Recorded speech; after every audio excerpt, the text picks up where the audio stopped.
अमीर साहब, आपसे मेरा सवाल है कि मेरे ब्लड में प्रोटीन हाई है और वाइट ब्लड सेल्स भी ज्यादा हैं और हेमोग्लोबिन लो है। ठीक है, इससे क्या तो एक सेकंड में मुझे जो प्रोटीन होता है ये CRP होता है, बाज़ जगहों पे प्रोटीन हाजिर हो गया है। प्रोटीन का मतलब है कि ब्लड निकल रहा है कहीं से। अब आप ये देखिए कि अगर पाकिस्तान इंडिया को या इंडिया पाकिस्तान को एक धमकी देता है कि भाई मैं तुम पे अटैक कर दूंगा, तो पाकिस्तान सबसे पहले क्या कदम उठाएगा? अपनी मिलिट्री को यकदम बढ़ा देगा, यानी कि वाइट सेल बढ़ जाएंगे।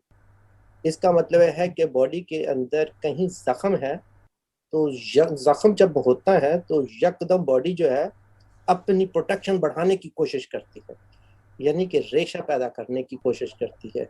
यानी वाइट सेल जो है असल में रेशा होता है जो जख्मों के ऊपर मलहम का काम करती है।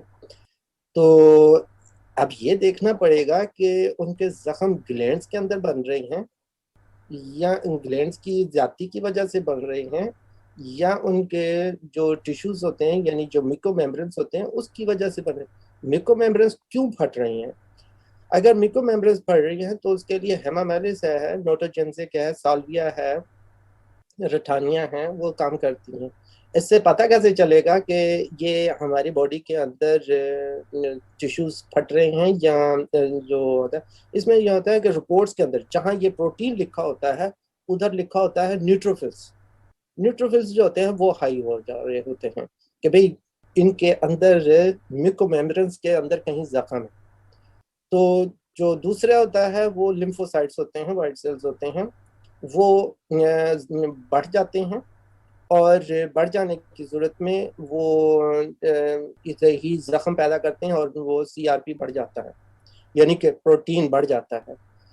अगर वो सिर्फ न्यूट्रोफिल्स हाई हैं और लिम्फोसाइट्स लो हैं तो इसका मतलब है कि उनके खाने में कुछ ऐसी चीजें हैं जो रेशा पैदा करते हैं। जैसे आप उन्होंने ठंडा दूध पी लिया, उसकी वजह से वाइट सेल बढ़ जाएंगे। अब ये इसका मतलब ये नहीं है कि बॉडी के अंदर इन्फेक्शन है, बल्कि लिम्फोसाइट्स कम होने की वजह से उनके पास फाइटर नहीं है और वो फाइट नहीं कर पाते, जिसकी वजह से उनका CRP बढ़ जाता है। बाज लोग कहेंगे हैं कि मुसलसल कोई ना कोई दवाई इस्तेमाल करते रहते हैं, उसकी वजह से भी प्रोटीन हाई हो जाता है। उसमें क्या होता है, मोनोसाइट्स बढ़ जाते हैं। मोनोसाइट्स शो कर रहे होते हैं कि ये आदमी इतने अरसे, ये मोनोसाइट्स क्या है चीज है, वो कब्रिस्तान की तरह है। अब जितना ज्यादा कब्रिस्तान होगा, पुराना होगा, तो हमें अंदाजा हो जाएगा कि भी ये वाइट सेल जो हैं ये बहुत पुराने हैं और इससे हमें अंदाजा होता है 10-12 साल ये है कि ये आदमी मुख्तलिफ दवाइयां जो है इस्तेमाल कर रहा होता है। तो इसकी वजह से वाइट सेल्स हाई शो कर रहा होता है। तो लिहाजा अगर मैंने कुछ कोशिश किया कि उनको ये आ जाए, तो इसके लिए अगर कोई पता नहीं है तो बैब्रिस, चेलिडोनियम, कार्डस मारियानस और हाइड्रास्टिस, ये हमारा जो लिवर टॉनिक है ये बेहतरीन है। ये खून को साफ भी करता है, अंदर से इन्फेक्शन को भी कम करता है। इसका 4 हिस्सों में हमने तकसीम किया है कि जो बैब्रिस है वो इंसान के राइट साइड के लिवर को साफ करता है। चेलिडोनियम मिडल लिवर को साफ करता है। कार्डस मारियानस जो है वो हमारे लेफ्ट साइड के लिवर को साफ करता है।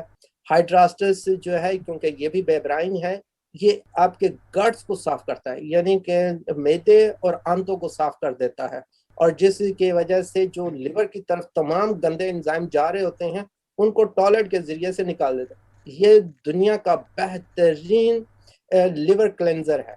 तो इसका इस्तेमाल बेदरे करें। अगर नहीं समझ आता, आप कोई भी दवाई इस्तेमाल करते हैं, मेटफॉर्मिन इस्तेमाल करते हैं, सिम्वास्टाटिन इस्तेमाल करते हैं, या रेमिप्रिल या हाई ब्लड प्रेशर की दवाइयां इस्तेमाल करते हैं, इंसुलिन लेते हैं, प्लीज लिवर टॉनिक का इस्तेमाल इस तरह करें कि ये दूसरी बीमारियों को एंटीडोट भी करता है, डिटॉक्स भी करता है। आप के खाने पीने में जो भी आप खाना खाते हैं उनको भी पेशाब और टॉयलेट के जरिए से बाहर निकालने की ताकत रखता है।